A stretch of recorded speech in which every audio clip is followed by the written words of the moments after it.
사랑하는 성도 여러분, 느헤미야서를 통해서 우리는 결코 쉽지 않은 환경을 봅니다. 아직도 페르시아의 시퍼런 눈과 통치 속에 아무것도 하나님의 역사가 보이지 않는 것처럼, 그러한 가운데 느헤미야는 믿음으로 하나님의 손길과 하나님의 인도하심을 보는 과정을 우리가 지금 5절부터 보고 있습니다. 드디어 페르시아 왕의 허락을 맡아서 특별히 그 조서를 들고 약 한 4개월에서 5개월에 걸친 긴 여정을, 그러나 약속의 땅, 하나님의 꿈과 비전이 있는 곳이기 때문에 기꺼이 그의 편한 생활을, 수산성의 그의 정말로 자기 자신 아무런 문제가 없는 그런 모든 것을 마치 포기하고, 마치 아브라함이 갈대아 우르에서 아무런 어려움 없이 지상 최고의 문명 국가에 살던 그 당시에 약속의 땅 가나안 땅으로 갈 바를 알지 못하는 가운데 하나님의 약속의 말씀을 붙들고 기꺼이 그의 인생을 던졌던 것처럼, 느헤미야는 그의 인생보다는 하나님의 인생, 하나님의 계획, 하나님의 뜻이 무엇인지를 찾았던 사람입니다. 저는 어제도 장례를 위로하는 예배를 드리면서 많은 걸 느꼈습니다. 한 젊은 사람이 떠나는 것을 보면서 인생이 어차피 이렇게 가는구나. 여러분과 저도 지금 이렇게 서 있지만 언젠가는 다 그렇게 영정사진처럼 가야 됩니다. 정말 냉혹한 우리의 운명의 현실입니다. 여러분, 아직도 우리의 인생과 우리의 고민과 우리의 계획과 나 중심의 인생을 산다면 하나님은 그 인생에 오늘 도전을 주고 있습니다. 느헤미야처럼 과감하게 눈을 들어서 하나님의 비전, 이 인생이 하나님의 영광을 위해서 주어졌다는 것을 다시 한번 마음에 새겨보는, 그 하나님의 비전으로 살 때 느헤미야는 이렇게 성경에 이름이 기록됩니다. 영원한 약속의 책, 생명의 책에 기록된 것 같습니다. 우리는 꿈과 비전을 위해 살아야 되지만 그것이 하나님의 영광, 그 하나님의 생명과 연결되는 것을 너무나 뼈저리게 느낍니다. 긴 여행 속에 이제 드디어 예루살렘에 도착합니다. 근데 여기에 두 가지 중요한 전략적인 준비가 이루어지고 있습니다. 하나님의 일을 해갈 때 특별히 우리 신앙에는 굉장히 신중한 결정과 준비의 과정이 필요한 것을 누누이 배웁니다. 느헤미야는 절대로 함부로 행동하지 않습니다. 왕 앞에도 기도하는 가운데 세심한 준비 속에 왕의 그 낯빛과 모든 걸 보면서 하나님의 도움 속에 그 매 순간이 하나님의 인도하심의 손길과 손길인 것을 기도하면서 과정을 이끌어오고 있습니다. 예루살렘에 도착해서도 바로 그는 일을 시작하지 않습니다. 특별히 두 가지 행동을 취합니다. 먼저 그는 밤에 전체 지역을 한번 방문하기 시작합니다. 자, 11절과 12절을 우리 같이 한번 읽어볼까요? 11절입니다.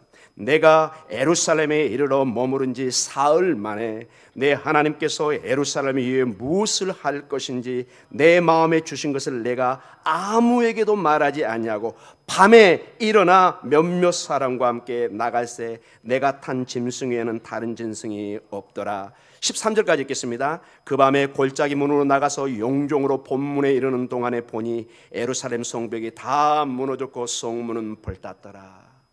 느헤미야는 한 번도 예루살렘을 방문해 본 적이 없습니다. 느헤미야는 포로민 속에 거기서 태어난 사람입니다. 바벨론, 페르시아 지역에서 태어나서 하나님의 약속과 비전은 받았지만 지금 말로만 들었던 그곳, 실제로 자기 눈으로 확인해 보지를 못했습니다. 그래서 그는 아무도 모르는 가운데 조용히 밤에 정말로 현실이 어떤 상황인지, 지금 예루살렘 성이 어떤 상황인지를 눈으로 확인합니다. 정말로 예루살렘 성벽이 다 무너졌고 성문을 불탄 것을 눈으로 확인합니다. 바로 어떤 흥분된 마음으로 재건을 시작하는 것이 아니라 냉정한 현실을, 그리고 자기의 위치와 모든 걸 판단하는 시간을 갖습니다. 그래서 그 눈으로 확인하고 이 일들을 하기를 원합니다. 사랑하는 성도님, 여러분도 하나님의 일들, 어떤 일을 해갈 때 이렇게 신중히 하나님의 일을 준비하며 감당하시기를 간절히 기도합니다. 그리고 두 번째로 비밀스럽게 방문합니다. 오늘 다시 한번 15절과 16절을 한번 봐볼까요? 15절입니다. 그 밤에 시내를 따라 올라가서 성벽을 살펴무리에 돌아서 골짜기 문으로 들어와 돌아왔으나 방백들은 내가 어디 갔었으며 무엇을 하였는지 알지 못하였고 나도 그 일을 유다 사람에게나 제사장들에게나 귀족들에게나 방백들에게나 그 외에 일하는 자들에게 알리지 아니하다가, 밤에 몰러갈 뿐만 아니라 아무에게도 자기의 계획을 아직 얘기하지 않습니다. 느헤미야는 이제 도착해서 누가 누구를 신뢰해야 될지를 아직 파악이 안 된 상태입니다. 굉장히 신중하게 접근합니다. 워낙 적들이 많고 우리가 이미 본문에 보지만 많은 적들이 이 일을 방해하려고 지금 준비하고 있습니다. 신중한 접근을 하고 있습니다. 밤에 몰래 갑니다. 아무에게도 얘기하지 않고 조용히 자기 측근들과 함께 전체를 살피기 시작합니다. 그래서 여러분, 어떤 사람이 이렇게 비판할 수도 있을 것입니다. 뭘 그렇게 걱정하느냐, 하나님을 신뢰하면 되지, 하나님이 길을 다 터줄 텐데. 물론 맞는 얘기입니다. 그러나 그 비난에 앞서 하나님의 이 일은 우리가 철저하게 준비하고 철저하게 기도하는 것과 이게 서로 갈등 구조가 아니라는 것입니다. 거듭 느헤미야서를 통해서 보면은 어떤 일이 있을 때 충분히 기도하고 하나님의 인도하심을 우리가 따르지만은 매 순간 그가 방문하고 계획을 세우는 순간순간도 하나님이 지혜를 주시고 신중하게 정말 지혜롭게 이 일들을 판단할 수 있는 그러한 지혜를 달라고 기도하는 것과 그리고 그 행동을 취하는 것, 그 모든 것이 갈등 구조가 아니라는 걸 다시 한번 보여줍니다. 밤에 갑니다. 몰래 가서 이 일들을 합니다. 이게 절대로 하나님을 신뢰하는 일과 서로 모순되는 행동이 아니라는 것입니다.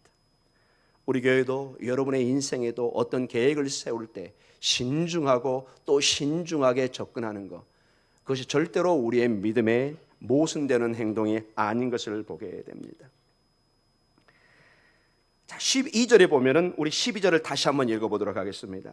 내 하나님께서 예루살렘에 위해 무엇을 할 것인지 내 마음에 주신 것을 내가 아무에게도 말하지 아니하고 밤에 일어나 몇몇 사람과 함께 나갈새 내가 탄 짐승 외에는 다른 짐승이 없더라. 여기 보면은 분명히 하나님께서 예루살렘에 위해 무엇을 할 것이 내 마음에 주셨습니다. 분명히 하나님은 무언가를 주셨습니다. 그래서 여기까지 왔습니다. 그러나 그것이 느헤미야가 세밀하게 치밀하게 계획을 세우는 이 전략적 행동을 방해하는 것은 아니라는 것입니다. 아마 우리가 짐작컨대 이 본문을 통해서 충분히 짐작할 수 있는 것은 하나님이 무언가 느헤미야의 마음에 마음을 줬지만은 정말로 우리가 어떤 집을 지을 때 설계도를 그리고 청사진을 가지듯이 이렇게 구체적으로는 주지 않았던 것을 짐작할 수 있습니다. 그냥 꿈속에 그냥 이렇게 건물을 만들어라 이런 청사진 그림은 주지 않았을 것입니다. 그러나 느헤미야는 매 순간순간마다 하나님께서 그의 판단과 실행에 간섭해 주실 것을 믿고 나아가는 것입니다. 하나님께서는 그의 마음에 동기를 부여하시며 움직이셔서 현명하고 신중하게 행동하도록 인도해 주실 것을 믿고 나아가고 있는 것입니다. 하나님이 분명히 꿈과 비전을 주셨는데 그걸 준비하는 과정이 매우 신중합니다. 지혜를 구하고 있는 것을 보게 됩니다. 밤에 몰래 측근들과 와서 정말 그 상황이 어떤가를 자기 두 눈으로 밟아보고 확인해 봅니다. 우리 교회도 여러분의 삶에도 이러한 신중한 판단력과 지혜가 하나님으로부터 주어지는 은혜가 있기를 간절히 축원합니다. 여러분이 어떤 계획을 가지고 있습니까? 학업입니까? 사업입니까? 우리 교회 같으면 새로운 비전, 교육관의 문제, 이 모든 거 절대로 함부로 할 수 없습니다. 여러분도 알고 저도 합니다. 이게 함부로 할 수 있는 내용이 아니라는 것. 수많은 때로는 지혜와 재력과 인내와 협력이 요구된 걸 보게 됩니다. 하나님의 절대적인 은혜 속에 우리의 현명한 판단과 현명한 준비가 있어야 되는 것을 분명히 말씀해 줍니다. 자, 이러한 신중한 판단과 상황을 그가 본 다음에 이제 동기를 부여하기 시작합니다. 이제 느헤미야에게 하나님의 비전을 어떻게 해야 될 건가 이제 어느 정도 판단이 섰습니다. 이제 백성들에게 강력한 동기를 부여하기 시작합니다. 자, 16절과 우리 17절을 같이 한번 읽어보도록 하겠습니다. 16절입니다. 방백들은 내가 어디 갔으며 무엇을 했는지 알지 못하였고 나도 그 일을 유다 사람에게나 제사장들에게나 귀족들에게나 방백들에게나 그 외에 일하는 자들에게 알리지 아니하다가 후에 같이 읽습니다. 그들에게 이르기를 우리가 당한 공경은 너희도 보고 있는 바라. 예루살렘이 황폐하고 성문이 불탔으니 자 예루살렘 성을 건축하여 다시 수치를 당하지 말자 하고. 느헤미야는 절대로 동기를 부여하면서 이렇게 말하지 않습니다. 내가 살펴보니 너희는 정말 엉망이다. 어떻게 이러도록 가만히 이렇게 살고 있었느냐. 너희 집만 반드시 짓고 도대체 하나님의 집이 이렇게 비참하게 됐는데 너희 뭐하고 있느냐. 이렇게 책망하지 않습니다. 절대로 그들의 현실을 바로 책망하지 않습니다. 대신에 그는 이렇게 17절에 말합니다. 우리 본문에는 그게 약간 강조되고 다 강조가 안 되어 있습니다. 자, 보면은 17절 후에 그들에게 이르기를 뭐라고 그러죠? 우리가. 느헤미야도 한 공동체, 한 이론으로 끌어들입니다. 분명히 느헤미야는 지금 예루살렘에 살던 사람이 아닙니다. 어떤 면에서 예루살렘에 그 책임이 없는 사람입니다. 그러나 느헤미야는 함께 책임, 공동체의 의식을 느낍니다. 우리가 당한 공경은, 이게 사실은 진정한 리더십의 성도들의 자세입니다. 그리고 말합니다. 예루살렘이 황폐하고 성문이 불타니 자 예루살렘 성을 건축하자. 이거 하나 자를 수 있는데 이게 우리 번역에는 뭔가 좀 약합니다. 전체로 품고는 있지만 실제로 단어가 뭐가 빠져있느냐, 우리가라는 단어가 빠졌습니다. 자 우리가 예루살렘 성을 건축하자. 그리고 다시 우리가 수치를 당하지 말자, 이런 얘기입니다. 이게 히브리 원어에 그대로 들어가 있습니다. 우리가 당한 공경은 예루살렘이 황폐하고 성문이 불탔다. 이게 너와 나의 이 믿음의 가족의 지금 현실이다. 이것만 너희가 보고 있을 것이냐? 이제 하나님의 때가 됐다. 하나님께서 나에게 무언가 지금 비전을 줬고 내가 지금 상황을 판단하고 때가 됐다. 그러니 우리가 함께 예루살렘 성을 건축하자. 다시 우리가 그래서 수치를 당하지 말자. 고대 세계에 하나님의 집이 이렇게 파괴되는 것은 그들에겐 치명적인 수치였습니다. 그들의 신이 완전히 죽어 있는 것을 선포하는 거나 마찬가지였습니다. 느헤미야는 함께 하나님의 집을 지어가자고 강력한 동기를 부여하고 있습니다. 사랑하는 성도 여러분, 교회의 일은 절대로 한두 사람의 리더로 되지 않습니다. 그것처럼 어리석은 일이 없습니다. 교회는 함께 지어가는 것입니다. 여러분 아멘입니까? 아멘입니다. 교회는 함께, 우리 모두가 함께 지어갑니다.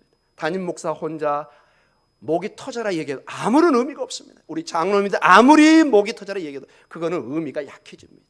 우리 모두가 내 집, 내 가족, 우리 가족이라는 의식을 가져야 됩니다. 그래서 우리가 함께 지어가며 부끄러움을 당하지 말자고 얘기합니다. 우리 모두가 이렇게 할 때 하나님 앞에 우리 모두가 칭찬을 받을 것입니다. 그러나 이 일을 감당하지 못할 때 우리 모두는 하나님 앞에 함께 부끄러움을 당할 것입니다. 자, 그러나 이러한 하나님의 꿈과 비전을 이루어갈 때 마귀는 절대로 가만히 있지는 않습니다. 이게 우리 삶의 현실적인 어려움입니다. 자, 교회에 이런 계획을 세워갑시다. 여러분 보세요. 반드시 반대자가 나옵니다. 안 됩니다. 이거 안 됩니다. 안 됩니다. 이렇게 나옵니다. 별로 이유도 없어요.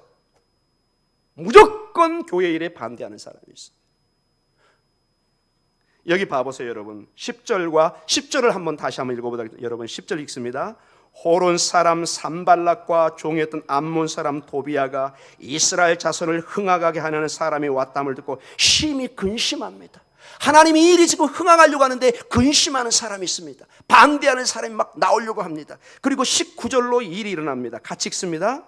호론 사람 산발락과 종이었던 암몬 사람 도비아와 아라베아 사람 게셈이 이 말을 듣고 우리를 업신여기고 우리를 비웃어 이르되 너희가 하는 일이 무엇이냐? 너희가 왕을 배반하고자 하느냐 하기로.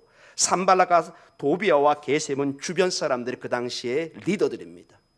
이들이 지금 잘 자기들의 세력을 이주하고 있는데 느헤미야가 떡 와가지고 예루살렘 성을 딱 세우면서 유대인들이 강력히 지금 커지려는 징조가 보입니다. 절대로 용납할 수 없는 일입니다. 그들은 인간적인 면으로 이걸 방해했지만 실질적으로 하나님의 집을 세우는데 마귀가 가만히 있지를 않습니다. 그리고 비웃기 시작합니다. 너네 그거 불가능한 일이야. 그리고 너네는 지금 페르시아 왕에게 반역을 하는 거라고 이렇게 얘기합니다. 여러분, 여러분의 사업을 믿음의 공동체의 일을 해갈 때 반드시 비웃는 사람이 있을 것입니다. 목동중앙교회 그거 봐라. 너희가 뭘 할 수 있느냐. 분명히 이렇게 말하는 사람도 있을 것입니다. 주변에서. 우리 내부에서도 나올 수도 있습니다. 여러분 그거 각오하셔야 됩니다. 사랑하는 성도 여러분, 우리는 할 수 있습니다. 주께서 반드시 우리에게 능력을 주실 줄 믿습니다. 이제 그 말씀으로 우리가 가도록 하겠습니다. 하나님의 일에는 항상 세상에 어려움이 함께합니다. 어려움이 없는 건 이 땅이 아닙니다. 공동묘지 가면은 아무런 어려움이 없습니다. 교회는 각오해야 됩니다. 우는 사자처럼 먹을 걸 찾아서 사자가 마치 마귀가 사자처럼 우리에게 덤벼듭니다. 이건 결국 오늘 본문의 산발락과 도비아와 게셈의 싸움이 아니라 마귀와 교회의 싸움인 것을 알게 됩니다. 어두운 세력은 교회를 파괴하기 위해서 항상 꿈틀거리고 있습니다. 그러나 어떤 세력도 하나님의 교회와 역사를 막을 수는 없습니다. 그들이 주님을 십자가에 못 박아 죽였지만 부활의 주님을 막을 수는 없습니다. 무덤에는 시체가 없습니다. 왜? 하나님은 생명이요, 교회는 하나님이 주인이십니다. 우리 주 예수 그리스도가 주인이십니다. 그 누구도 이 주님의 부활의 능력을 막을 수는 없는 것입니다. 사랑하는 성도 여러분, 여러분의 사업에, 여러분의 계획에 많은 어려움이 있을 것입니다. 여러분이 주님 안에 기도하고 확신한 것이 있으면 반드시 믿음으로 승리하십시오. 싸우십시오. 예수의 이름으로 물리치십시오. 남들이 비웃을 것입니다. 뭐 누구누구 집, 누구누구 아들, 딸, 택도 없는 일이야. 얘기하십시오. 하나님, 저 입술을 부끄럽게 해주십시오. 저는 싸우지 않겠습니다. 하나님이 살아계심을 보여주시옵소서. 우리 목동중앙교회도 하나님의 살아계심을 여러분의 신앙과 결단을 통해서 보여주시기 바랍니다. 이제는 신앙은 때로는 행동을 취해야 됩니다. 항상 우리가 예배하고 우리가 찬양도 중요하지만 우리 예배와 찬양이 이제는 구체적으로 선교로 다음 세대를 준비하는 일로 구제로 드러나야 되는 것입니다. 교회가 이 일을 하지 않으면 안에서 썩어서 여러분 아무리 좋은 물도 계속 집에 가지고 계셔 보십시오. 마시지 않으면 때가 되면 냄새나고 썩어버립니다. 그 때가 있습니다. 마셔야 될 때가. 그리고 이제 마지막으로 우리 오늘 기도의 제목을 가질 수 있는 내용으로 가도록 하겠습니다. 처음에 동기를 부여했는데 이제 강력한 또 다른 동기부여로 오늘 설교를 마무리하고 있습니다. 왜 우리가 하나님의 일에 좌절하지 않고 나갈 수 있느냐? 이 일이 우리가 하는 일이 아니라 하나님이 하시고 우리가 싸우는 일이 아니라 하나님이 싸운다는 것입니다. 이 확신이 있을 때 우리는 담대하게 갈 수 있습니다. 하나님께서 일하시고 싸운다는 근본적인 신앙의 고백이 느헤미야에게 꽉 차 있습니다. 12절 같이 읽도록 하겠습니다. 같이 읽습니다. 내 하나님께서 예루살렘에 의해 무엇을 할 것인지 내 마음에 주신 것을, 자, 무엇을 주셨습니다. 여기까지만 잠깐 읽겠습니다. 무엇인가 비전을 주셨습니다. 자, 이것이 구체적으로 18절로 연결됩니다. 같이 읽습니다. 또 그들에게 하나님의 선한 손이 나를 도우신 일과 왕이 내게 이런 말씀을 전하였더니 그들의 말이 일어나 건축하자 하고 모두 힘을 내어 이 선한 일을 하려 하매 비웃는 사람들에게 비웃습니다. 너희는 아무것도 할 수 없어. 이거 현실을 봐라. 불타고 다 폐허가 돼 있지 않느냐. 그때 느헤미야는 얘기합니다. 하나님의 선한 손이 나를 도우신 일과 내 백성들이요, 하나님의 손이 나를 도왔습니다. 그 증거가 뭐냐? 여기 조서가 있습니다. 페르시아 왕의 옥새가 찍힌 친서가 여기 있습니다. 이 건축을 허락하고 내가 여기 오도록 허락한 여기 증서가 여기 있습니다. 하나님의 인도하심의 증거를 구체적으로 보여주기 시작합니다. 여기 뭐가 있다고요? 왕이 내게 이런 말씀을 전하였나니. 즉 편지입니다. 이 조서. 사랑하는 성도 여러분, 페르시아 왕의 조서, 이 편지가 하나님의 역사를 지금 함께 하나님의 손이 함께 한다는 것을 강력하게 보여주는 하나의 시그널, 사인인 것입니다. 사랑하는 성도 여러분, 여러분과 저에게는 어떤 하나님의 사인이 있습니까? 하나님의 약속의 말씀입니다.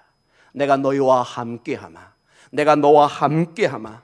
주께서 우리와 함께 하시는 강력한 사인이, 약속이 우리에게 있는 줄 믿습니다. 하나님의 충분한 도우심은 가장 그래서 강력한 동기가 되는 것입니다. 하나님이 나와 함께 하신다. 하나님이 이 공동체에 함께 하신다. 이것처럼 강력한 동기가 없는 것입니다. 느헤미야는 얘기하면 두려워하는 사람들에게 내 손을 봐라. 이 편지를 봐라. 하나님이 그 강력한 페르시아 왕의 마음을 움직여서 이 편지를 나에게 써줬다. 사랑하는 성도 여러분, 우리의 가제가 아무리 어려워 보여도 창조주 하나님 온 우주를 지으시고 우리가 지금 오후 예배 때 보는 것처럼 온 땅을 마르게 하시며 말씀 한마디로 모든 것의 질서와 생명을 주시는 그 하나님의 능력을 방해할 자는 아무도 없을 줄 믿습니다. 그 무엇도 하나님의 길을 막을 수는 없는 것입니다. 이러한 강력한 하나님과 함께 하심의 신앙 속에 온 백성은 다음과 같이 얘기합니다. 18절 하반절입니다. 같이 읽습니다. 일어나 건축하자. 따라하겠습니다. 일어나 건축하자. 그 다음에 뭐라고 그러죠? 모두 힘을 내어 이 선한 일을 하자. 이렇게 본문이 끝납니다. 일어나 우리 함께 한번 해봅시다. 건축 한번 해봅시다. 모두 힘을 내어 이 선한 일이라고 합니다. 왜 선하느냐? 하나님의 일이기 때문에 선한 것입니다. 이 일이 하나님이 약속하고 하나님께서 지금 축복하는 길이기 때문에, 그러기 때문에 선한 것입니다. 이 일을 시작하고 있는 것입니다. 적들이 비웃습니다. 우리를 업신여기고 우리를 비웃기 시작합니다. 그들에게 20절로 다시 한번 느헤미야는 얘기합니다. 같이 읽습니다. 내가 그들에게 대답하여 이르되 하늘의 하나님이 우리를 형통하게 하시리니 그의 종들은 우리가 일어나서 건축하려니와 오직 너희에게는 예루살렘에 아무 기업도 없고 권리도 없고 기억되는 바도 없다 하였느니라. 아멘. 하늘이 하나님이 우리를 형통하게 할 것이다. 반드시 하나님이 길을 열실 것이고, 그래서 종들을 우리가 건축할 것이다. 대신 이 일을 방해하는 너희에게는 하나님의 영원한 약속은 너희에게 주어지지 않을 것이다. 단호한 두 결과를 얘기합니다. 하나님의 일에 참여하는 너희들은 하나님의 형통한 길과 영원한 축복이 주어지지만, 이 하나님의 일을 방해하고 하나님의 일을 간섭하는 너희들에게는 아무런 기업도 없고 권리도 없고 기억되는 바도 없다. 즉 영원한 하나님의 생명책에서 지워져 버릴 것을 말씀하고 계십니다. 사랑하는 성도 여러분, 우리가 하나님을 신뢰하면 우리가 두려워할 것이 없습니다. 여러분의 꿈과 비전이 기도 속에, 여러분의 앞으로의 사업과 모든 새해 계획들이 정말 기도로 하나님 앞에 나아가고 응답을 받았다면 주를 신뢰하시고 두려움을 쫓아버리시기 바랍니다. 예수의 이름으로 복음의 능력으로 우리는 승리할 줄 믿습니다. 우리 다 같이 함께 기도하는 시간을 갖도록 하겠습니다.